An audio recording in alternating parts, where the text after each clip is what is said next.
1556 यह वह दिन था जब पानीपत की दूसरी लड़ाई चल रही थी। हेमचंद्र विक्रमादित्य जंग के मैदान में जीवन और मृत्यु के बीच संघर्ष कर रहा था। बेहोशी की हालत में अपने हाथी पर सवार राजा हेमू को दुश्मन सैनिकों ने बंदी बना लिया और अपने बादशाह के सामने पेश किया। बादशाह, जो एक 13 साल का बच्चा था और जिसने भरी सभा में राजा हेमू का सर तलवार से काट दिया। उसके बाद बादशाह ने राजा हेमू के सैनिकों का पीछा कर उनके सर काट देने का आदेश दिया।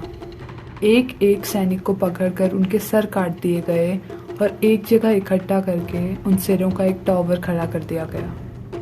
पानीपत की दूसरी लड़ाई दिल्ली पर कब्जा करने के लिए लड़ी गई थी।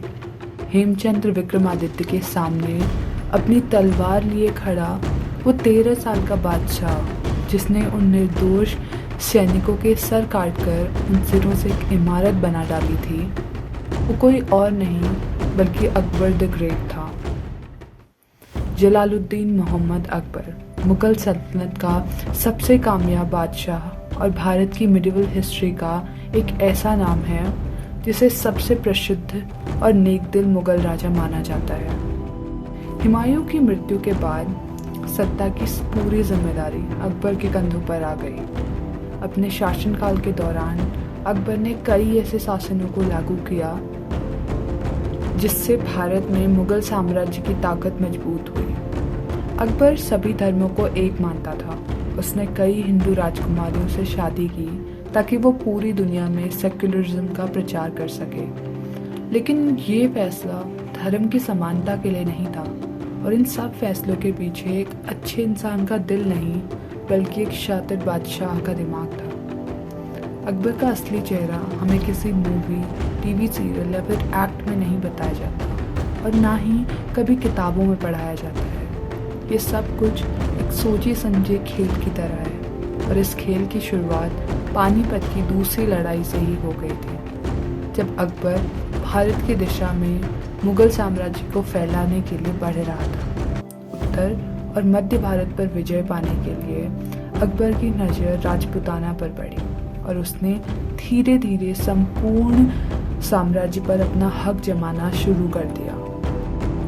चित्तौड़गढ़ की 4 महीने की लंबी लड़ाई के बाद मुगलों की जीत हुई और मुगल सैनिक फोर्ट में घुस गए।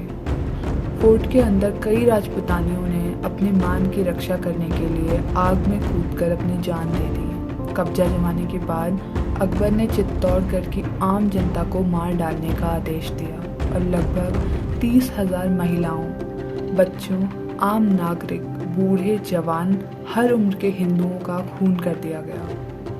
इस जीत के बाद अकबर ने एक फरमान जारी किया जिसमें लिखा था, जब तक हमारे अंदर ताकत है हमें इस्लाम के दुश्मनों के लिए खिलाफ लड़ते रहना चाहिए। इस जीत का जश्न मनाने के लिए अकबर ने फतेहपुर सिकरी का कंस्ट्रक्शन करवाया।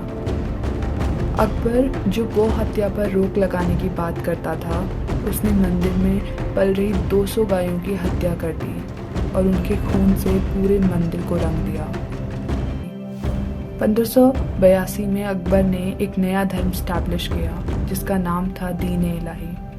दीन-ए इलाही धर्म का प्रचार करने और सल्तनत के सम्मान को अच्छा दिखाने के लिए ये एक साजिश थी। यही नहीं, अकबर ने जितने भी राजपूत राजकुमारियों से शादी की उसका कारण कोई धर्म को समानता देना नहीं था बल्कि केवल एक राजनीतिक सौदा था जो कि अकबर हारे हुए राजाओं से राज्य के बदले करता था। यहाँ तक कि जोधा अकबर की वो फेमस प्रेम कहानी जो कि फिल्मों में दिखाई जाती है एक झूठ है। असल में अकबर की कोई जोधा रानी थी ही नहीं। एक राजकुमारी से अकबर ने शादी की थी जिसका नाम था हरकाबाई और उन्हें जोधा के नाम से जाना जाता था, जिनके भाइयों को अकबर के सैनिकों ने कैद में रखा हुआ था और इसलिए यह शादी भी एक राजनीतिक सौदा ही थी। अकबर ने जितने भी युद्ध लड़े उनके पीछे एक मकसद यह भी था कि वह हारे हुए राजाओं की पत्नी को अपने हराम में रखता था। अकबर के हराम में 5,000 से ज़्यादा औरतें थीं और उनमें से लगभग 300 अकबर की बीवियां थीं। बाकी बची हुई दासियां अकबर की गुलाम थीं। और हर लड़ाई के बाद उसके हराम में और औरतें जुड़ जाती थीं। अकबर के इस हराम का हिस्सा ना बनने के कारण औरतें आग में कूदकर अपनी जान दे देती थी। हरम की सुरक्षा की जिम्मेदारी किन्नरों को सौंपी जाती थी। खासकर किन्नरों को हरम की रखवाली के लिए नियुक्त किया जाता था। वहीं हरम की खासियत थी कि वहाँ महिलाएं सिर्फ बादशाह की मर्जी से आती और जाती थीं।